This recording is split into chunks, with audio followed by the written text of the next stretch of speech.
Nosso trabalho semestral de física tem como tema o movimento de ímãs ao deslizar sobre o plano inclinado de alumínio.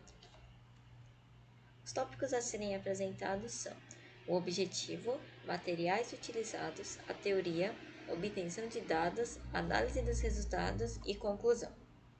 Os objetivos são verificar a conservação de energia para o problema do deslocamento de um ímã sobre uma superfície condutora não ferromagnética, mostrar que o deslocamento ocorre com velocidade constante e que nesse regime a maior fração de energia é dissipada em calor por efeito Joule, e mostrar que a potência dissipada por efeito Joule durante o movimento deve ser igual à potência fornecida pela força motora, em acordo com a conservação de energia.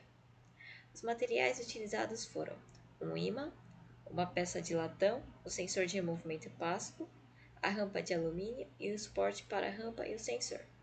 Teoria. A teoria irá falar o que torna o movimento do ímã tão lento, as principais forças envolvidas na descida do ímã e as transformações de energia na descida do ímã. A lei de Faraday-Lenz, ou de indução eletromagnética, nos diz que quando houver uma variação no fluxo magnético dentro de um circuito, será gerada uma força eletromotriz. O fluxo magnético é calculado pela equação 1 e a força eletromotriz é calculada pela seguinte equação 2. O seu sinal negativo é explicado pela lei de Lenz, onde ele garante que a força eletromotriz induzida cria um campo magnético que se opõe à variação do fluxo. Logo, se o fluxo aumentar, a tensão irá criar uma corrente de fluxo negativo.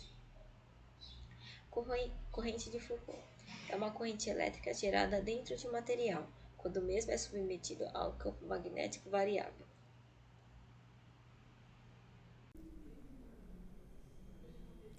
Ao assistir o vídeo demonstrando o experimento, o ímã, embora tenha uma pequena aceleração no início, é notável que a maior parte do seu trajeto mantém uma velocidade constante.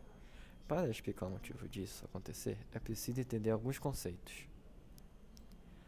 A rampa, por ser de um material paramagnético, que possui uma fraca interação com campos magnéticos externos, e ser um condutor de corrente elétrica, logo, o movimento do ímã sobre a rampa causa uma variação de fluxo magnético.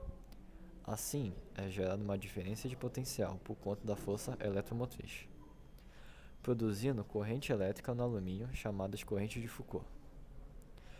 E, por conta da lei de Lenz, a corrente elétrica induzida cria um campo magnético no sentido contrário ao do fluxo do campo do ímã.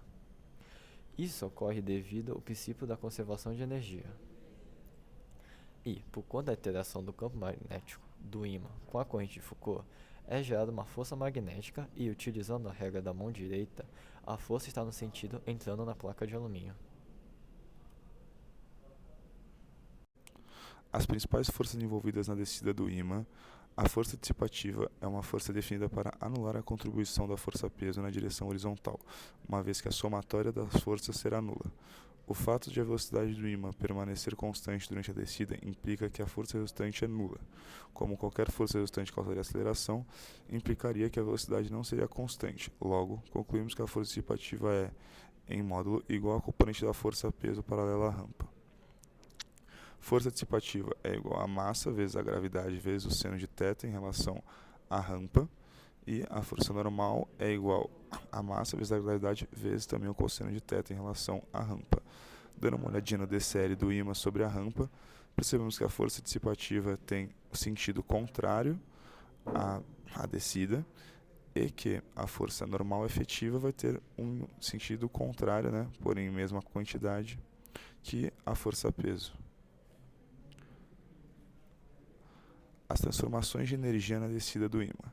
Devido à resistividade elétrica dos condutores, observa-se que uma fração de energia mecânica será dissipada na forma de calor por efeito Joule, e o aquecimento de alumínio possui origem nas correntes induzidas, quanto ao que está associado ao atrito. Então, a potência dissipada vai ser igual à resistência da rampa, que no caso é um material de alumínio, vezes a corrente de Foucault. Quando o valor potência da força dissipativa for igual ao valor potência fornecido pela força motor externa, aqui representada pela força-peso, a energia cinética do ímã permanecerá constante, satisfazendo o princípio da conservação da energia. Como o ímã segue perdendo altura, a taxa com qual a energia potencial vai decrescendo no tempo torna-se idêntica à taxa com qual a energia térmica vai surgindo, predominantemente no trilho de alumínio. Considerando que a velocidade será constante durante o trajeto, a energia cinética produzida também será constante. Partindo do princípio da conservação de energia, podemos descrever a seguinte equação, considerando a velocidade inicial e a altura final iguais a zero. Massa do ímã sobre 2 vezes a velocidade do ímã ao quadrado, menos a massa do ímã vezes a gravidade, vezes o comprimento da rampa, vezes o seno de θ em relação à rampa, é igual ao trabalho das forças dissipativas em negativo. Transformando isso, massa do ímã vezes a gravidade, vezes o comprimento da rampa, vezes o seno de θ, é igual a massa do ímã sobre 2, vezes a velocidade do ímã ao quadrado, mais o trabalho das forças dissipativas. Agora, será apresentado o vídeo do experimento 4, onde foi realizado no laboratório de física.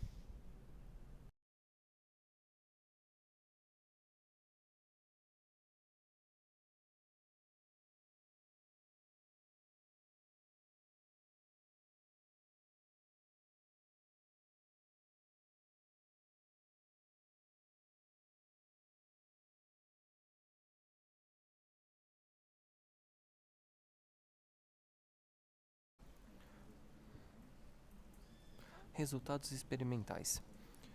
Para realizar o experimento, foi necessário coletar alguns dados primeiramente. Foram medidos os comprimentos da rampa, de 1,05 metros, a massa do ímã, de 0,211 kg, e a massa da peça de latão, de 0,05 kg. Para que o experimento obtenha uma maior precisão, foi realizada a medição dos verdadeiros valores dos ângulos, partindo-se da tangente do ângulo θ. Para determinar a velocidade do ímã, utilizamos o sensor da Pasco com uma frequência de 40 Hz, para montar os gráficos da distância pelo tempo. Para cada ângulo da rampa, foram realizadas 3 medições calculando a média entre elas, considerando em torno de 50 pontos para cada. Logo após, foram levantados gráficos no Excel e, através do coeficiente linear da reta, foi possível encontrar a velocidade.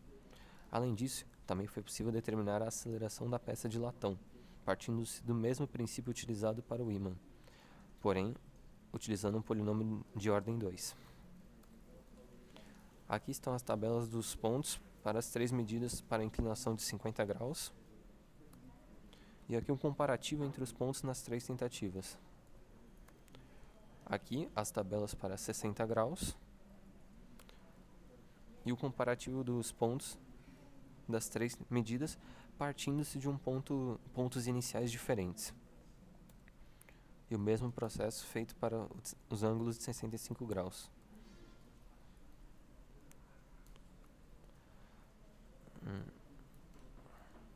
Após as medidas, foi calculada a média das velocidades para cada ângulo, além da aceleração da peça de latão para o ângulo de 50 graus. Logo em seguida, foi calculada a energia cinética ao final do movimento, mostrando que a energia cinética é proporcional ao ângulo de inclinação da rampa. E em seguida, foi calculada a energia potencial gravitacional no início do movimento, provando que a energia cinética representa uma pequena fração de energia, uma vez que a maior parte da energia é dissipada na forma de calor por efeito Joule. Para que possamos ter uma noção da influência da força magnética sobre o ímã, foi utilizada uma peça de latão para que possamos determinar uma estimativa da força de atrito.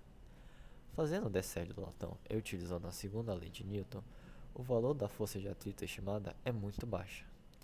Isso pode se explicar por conta da aceleração estar muito próximo do valor da gravidade vezes o seno do ângulo da inclinação da rampa, demonstrando que a força de atrito não interfere em materiais sem interação magnética. Desenvolvido o seguinte trabalho, podemos concluir as seguintes afirmações. O ímã desce com velocidade constante por conta da força-peso na direção de y ser compensada pela força hipativa, e podemos determinar o valor do trabalho realizado por conta da conservação de energia gerada pela potência da força hipativa foi igual à força-peso. E a energia cinética representa menos de 1% da energia potencial do início do movimento, onde grande parte da energia foi dissipada na forma de calor através do efeito Joule. E por último, a velocidade de descida do ímã aumenta de acordo com a inclinação da rampa, assim como a energia. O experimento realizado teve como base o trabalho do professor Francisco Setelli e do Dr. André Catarelli de Moraes, da Universidade de Caxias do Sul, no Rio Grande do Sul, no dia 12 de fevereiro de 2021.